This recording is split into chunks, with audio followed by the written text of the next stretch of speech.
Hello दोस्तों, मैं बबीता सिंह राजपूत अपने यूट्यूब चैनल में आप सभी का स्वागत करती हूं। आशा करती हूं आप लोग बहुत अच्छे होंगे। मैं आपके सामने एक बेटी के शादी में मंडप में गाए जाने वाला गीत है। जो दुल्हन को मंडप में लाया जाता है उस समय ये गीत गाया जाता है।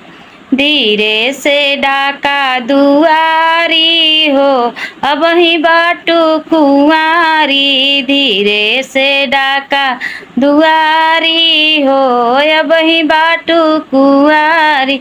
जब तोहरे पापा जी दे हैं कन्यादानमा, जब तोहरे पापा जी दे हैं कन्यादानमा, तब हो बू साजन के प्यारी हो, अब ही बाटू कुंवारी।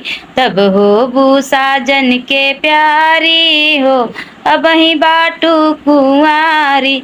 धीरे से डाका दुआरी हो, अब ही बाटू कुंवारी। धीरे से डाका दुआरी हो, अब ही बाटू कुंवारी। जब तोहरे चाचा जी दे हैं कन्यादानमा, जब तोहरे चाचा जी दे हैं कन्यादानमा, तब हो बू साजन के प्यारी हो, अब ही बाटू कुंवारी। तब हो बू साजन के प्यारी हो, अब ही बाटू कुंवारी। धीरे से डाका दुआरी हो, अब ही बाटू कुंवारी।